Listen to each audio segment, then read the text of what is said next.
Modern feminism has not liberated women. It has shackled them to expectations of perpetual outrage. That's absurd. Feminism has granted women the voice they've been historically denied. You sound like a relic from a bygone era. A relic?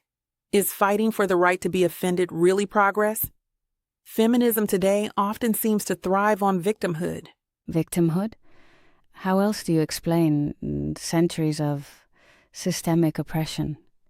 Ignoring that dismisses the struggles of countless women. I am not dismissing anything. But telling women they're victims limits their strength. Empowerment should come from self-assertion, not grievance. And dismissing grievances silences those who are genuinely struggling. Do you think Cleopatra would have risen to power without addressing her adversities? Cleopatra navigated through political intrigue, not victimhood. She wielded power with grace and intellect, inspiring women to rise, not to complain. But she had to fight against the misogyny of her time. If she were alive today, would she not advocate for modern women facing similar battles? Only if she recognized the need for personal accountability instead of placing blame everywhere else. Look at today's leaders. They often exploit this narrative. So you're suggesting women should just accept their circumstances? Sounds dangerously close to advocating for complacency. No, I'm advocating for resilience, for women to rise above societal labels. This constant victim narrative holds us back. And relinquishing the struggle for justice? That's a cowardly retreat. Women should fight back against systems designed to keep them down. And they should do so with strategy rather than indignation. Look at figures like Malala. You don't see her dwelling on victimhood?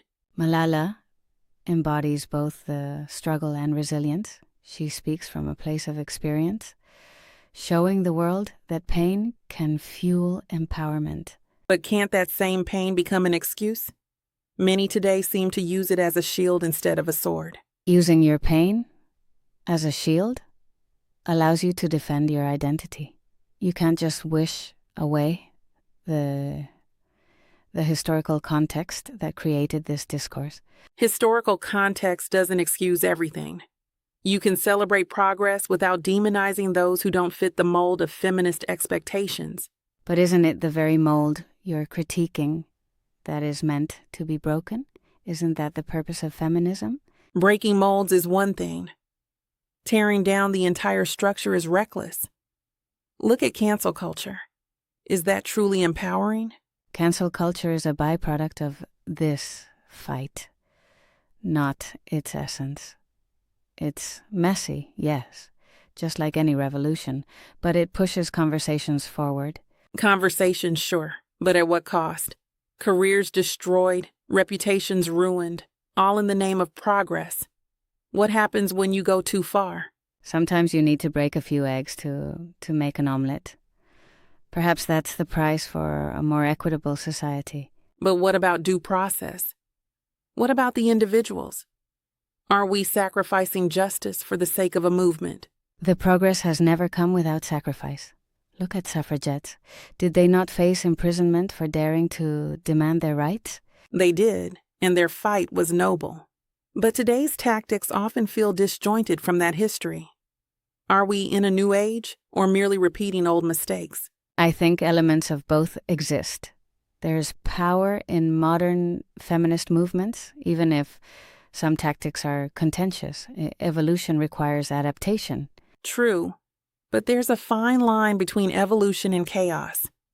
Some voices drown out others in the cacophony of outrage.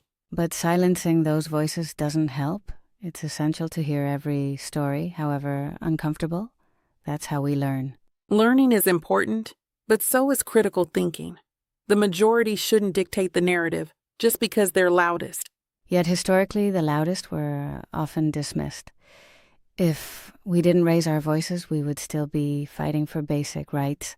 So we raise our voices but risk losing nuance? Where's the balance? Merely shouting louder doesn't guarantee truth. Truth has never been a monopoly. It's multifaceted. Feminism embraces this complexity, even if it feels chaotic sometimes. Embracing complexity is one thing. Reveling in chaos is another. Imagine Cleopatra trying to navigate today's issues. Would she even recognize herself? She would demand justice, just as she did. Cleopatra was a fierce advocate for her people. Today's women deserve that same fierce advocacy. Advocacy is noble, but it should also be strategic. Can we truly afford to throw nuance out the window for the sake of emotion? Nuance rarely gets us anywhere quickly. Sometimes you need to fan the flames to incite change. The status quo certainly isn't budging. True, but there's a reason for the status quo. It's built on history, traditions, and often a respect for established order. And that order has often marginalized women. Change requires shaking things up. Feminism is about dismantling unjust systems, not maintaining them. Fair point. But can't we dismantle them without destroying the foundations? What happens when the pendulum swings too far in the opposite direction? A valid concern, but isn't it worth the risk if it leads to a fairer society? We can improve if we aren't willing to shake the system. Improvement is great, but let's not erase the achievements already made. Many modern feminists seem to ignore the past. Ignoring it? No, I think they're trying to redefine it. Women today wrestle with the past while forging a new narrative for the future. But what if that narrative erases the contributions of women who didn't fit the modern mold? Are we really honoring their legacy? We honor them by evolving the conversation. We can celebrate historical figures while still challenging the limitations of their times. But isn't it a fine line between celebration and distortion? We can't treat history like clay to mold whenever it suits us. Clay, yes, but it's also a canvas. We're painting our collective experience. Isn't that the beauty of art and feminism alike? Perhaps, but art can mislead.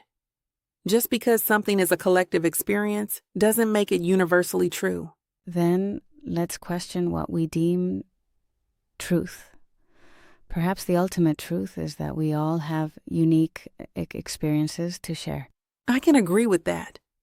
But can't we also acknowledge that modern feminism sometimes creates divisions instead of unity? Divisions arise when voices go unheard. Feminism aims for inclusivity, not exclusivity. Perhaps it's the loudest voices who need to listen more. And perhaps quieter voices should also step up. Shouting doesn't mean you have the best ideas. It just means you're louder. And this is where we part ways. I believe in the power of loud voices when they bring attention to the invisible struggles of many. And I value the silent warriors who might not shout, but affect change quietly. Isn't there beauty in that balance? Balance is essential, yet we cannot remain complacent while others suffer. The fight is ongoing and needs every voice, loud or quiet. If only we could harness that energy and channel it toward constructive dialogue. Perhaps we're more aligned than we realize. There's hope in that realization, but the question remains, how do we ensure that hope doesn't get lost in the noise? An important question.